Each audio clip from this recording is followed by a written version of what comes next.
किसी को याद करने का तरीका ये होना चाहिए कि आदमी जिंदा हो जाता है। पुण्यतिथियां तो बहुत लोग मनाते हैं, फूल डाले, रामधुन हुई, अपने अपने घर गए। तो आपको बहुत बहुत आपका शुक्रिया, क्योंकि आपने चौधरी साहब को जीवंत कर दिया हमारे मध्य। और जैसे तमाम लोग साथी यहाँ कह रहे हैं, मैं भी आपको एक होमवर्क देते जाता हूं। आप अपने साथ साथ जिम्मेवारियां आपकी बढ़ती जा रही हैं, सिर्फ पश्चिमी उत्तर प्रदेश नहीं। मैं योगेंद्र भाई की बात से सहमत हूं। चौधरी साहब, मैं तो स्कूल का छात्र था, चौधरी साहब किसानों के नेता थे। इस देश में किसान, किसानी, खेती, हर समाज की जब जब बात हुई या जब जब बात होगी, चौधरी साहब जिंदा होंगे, चौधरी साहब हमारे बीच होंगे। सोमपाल जी, जेना साहब, योगेंद्र भाई चले गए, केसी त्यागी जी, सुहासिनी जी, त्रिलोक जी, संजय भाई, और विज्ञान भवन में पहली बार आया हूं। इससे पहले विज्ञान भवन नहीं आया था। जो आप इतनी बड़ी तादाद में आप सब लोग हैं, तो सिर्फ इस वजह से नहीं है कि आज रविवार का दिन था, छुट्टी है, वक्त था। आप वक्त निकाल के आए हैं अपने उस नेता के लिए जिसके नक्शे कदम पर आप देश की राजनीति को देखना चाहते हैं। आप वो लोग हैं जिन्होंने उस व्यक्ति से फैसले पलटवा लिए जो कहता है कि मेरे कोई फैसले पर पलटता नहीं। और चूंकि आपने ये फैसला पलटवा लिया, हम तो संसद में मायूस हो गए थे। संजय भाई है यहां, संसद में हम जितने लोग थे, जिस दिन वो बिल पास हुआ, शाम को घर लौट के आए, हम सब मायूसी में थे।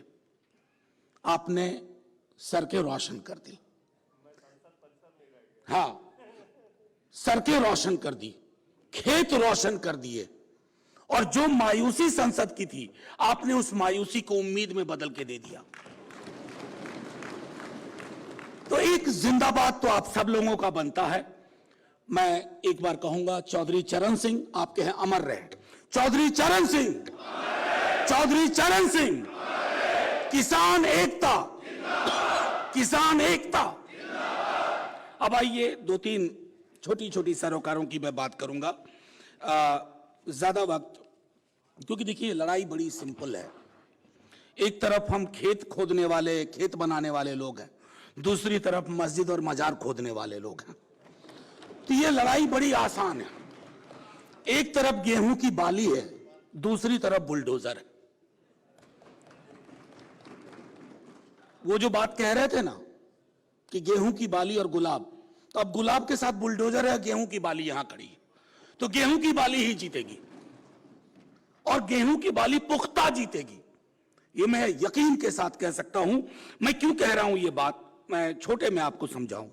ये जो संकल्प पढ़ा गया, पहले जेना साहब ने पढ़ा, फिर कनौजिया साहब ने हिंदी में उसका तर्जुमा किया, अनुवाद किया, वो संकल्प 24 के लिए हमारा घोषणा पत्र होना चाहिए।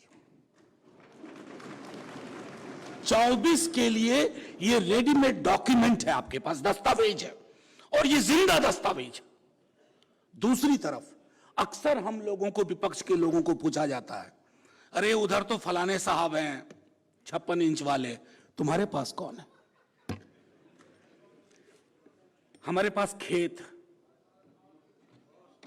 हमारे पास खलिहान है, हमारे पास फैक्ट्री मजदूर है, हमारे पास असंगठित क्षेत्र के मजदूर हैं, हमारे पास जो सीवर में उतर करके हर 15 मिनट में 3 लोगों की जान जाती है, वो है।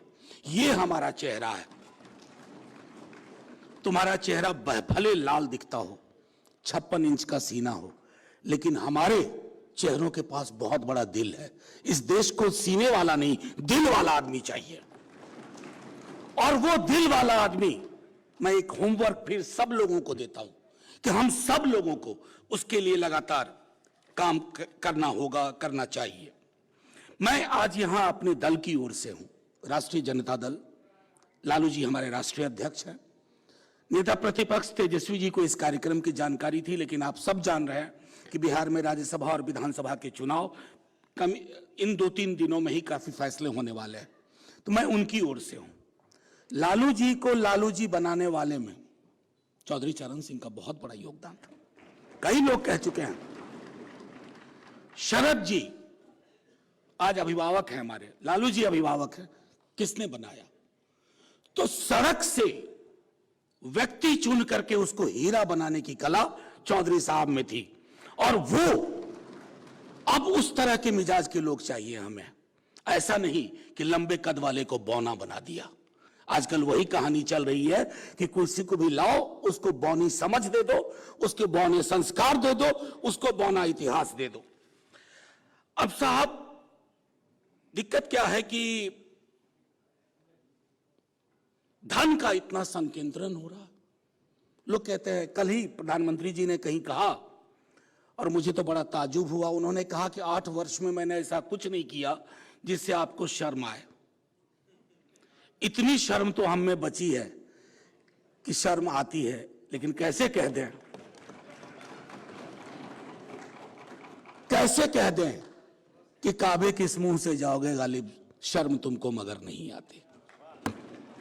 ये लेकिन हां, बातों के जादूगर हैं, पूरी की पूरी मीडिया उनके कदमों में पड़ी हुई है। वो दिन को रात कह दें तो एक बड़ी आबादी कहेगी रात है, लेकिन चौधरी साहब को मानने वाले दिन को रात नहीं कहेंगे। कितने मुश्किल में रहे वो दिन को कतई रात नहीं कहेंगे। और वक्त आ गया है कि हम लोग छोटे छोटे अहंग को त्याग करके ये तय करें कि हम ये लड़ाई अपने लिए नहीं लड़ रहे हैं। संसद में मैं हूं नहीं हूं कोई फर्क नहीं पड़ता, संजय भाई हो नहीं हो कोई फर्क नहीं पड़ता, राजद रालोद हो कोई फर्क नहीं पड़ता, लेकिन फर्क इस बात से पड़ता है कि जिस देश की तामीर, उसका नक्शा सन 47 में तय किया गया था, क्या वो देश बचेगा? उस देश के सरोकार बचेंगे? क्या खेती हर समाज बचेगा? या एक नई संसद की बिल्डिंग बना करके और पूरे लोकतंत्र को आप म्यूजियम में तब्दील कर देंगे ताकि आने वाली पीढ़ियां आए और आकर कहें कि इस देश में कभी एक लोकतंत्र हुआ करता था? ये बड़ी चुनौतियां हैं। 2 संकल्प जो महत्वपूर्ण आपने कहा आज, जातिगत जनगणना 2010-11 शरद जी थे, लालू जी, दोनों ने मिलकर के, बल्कि भाजपा के कुछ लोग थे, मैं गोपीनाथ मुंडे जी का नाम लेना चाहूंगा, वो लोग चाहते थे जातिगत जनगणना हुई भी। यूपीए 2 में कहा गया कि डेटा करप्ट हो गया। मैं आज भी मानता हूं कि आंकड़े करप्ट नहीं हुए, करप्शन यहां है।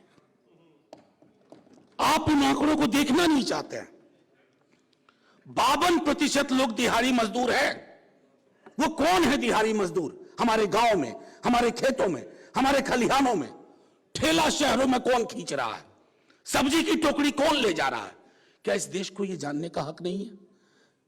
इस देश को किसी मस्जिद के नीचे फव्वारा है कि शिवलिंग है, यह जानने का हक है। और यह जानने का हक नहीं है कि हमारे लोग आज भी हाशिए पे क्यों हैं?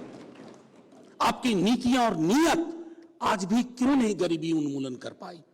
आज आपने ऐसा क्यों तय कर लिया कि आपके 5 उद्योगपति मित्र मालामाल होते जाएं और पूरा का पूरा देश खस्ताहाल हो जाए? हम बाजार के विरोधी नहीं है, लेकिन चौधरी साहब बाजार को लेके बहुत सशंकित थे। तब तो इतना उफान पर भी नहीं था। उनकी शंकाएं निर्मूल, उसके पीछे आधार था। मैं आग्रह करूंगा आप सबों से, जैसा मेरे बाकी साथियों ने कहा है, कि यह विज्ञान भवन तक महदूद ना रहे, हम इस बात को आगे ले जाएं, यह विपक्षी एकता की धुरी हो। और जैन जी, मेरे तमाम साथी, विपक्ष की एकता तब तक नहीं होगी जब तक आम आवाम की एकता नहीं होगी। आपको अपने लोग खेत खलिहान में तलाशने होंगे, उनके इर्द गिर्द एकता बनानी होगी। और हां, आस्तीन के सांपों से भी सावधान रहना होगा। कई आस्तीन के सांप हैं।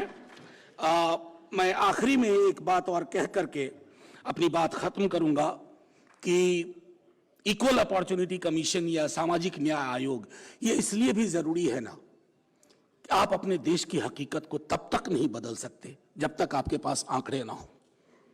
यही बात, सीधी सी बात। और जैसा योगेन भाई ने कहा था कि दुनिया का कोई ऐसा देश नहीं है जहां आप नीतियां बिना आंकड़े के बनाते हो। आपको अपनी नीतियों के लिए आंकड़े चाहिए। मैं जानता हूं कि आपके हाथ में पूरी मीडिया है, मैं जानता हूं और हम सब जानते हैं, इनफैक्ट हम सब वास्तव रूप से इस बात को जानते हैं कि आप आज शाम में चौधरी साहब पे चर्चा नहीं करोगे। आज शाम में आप चर्चा करोगे,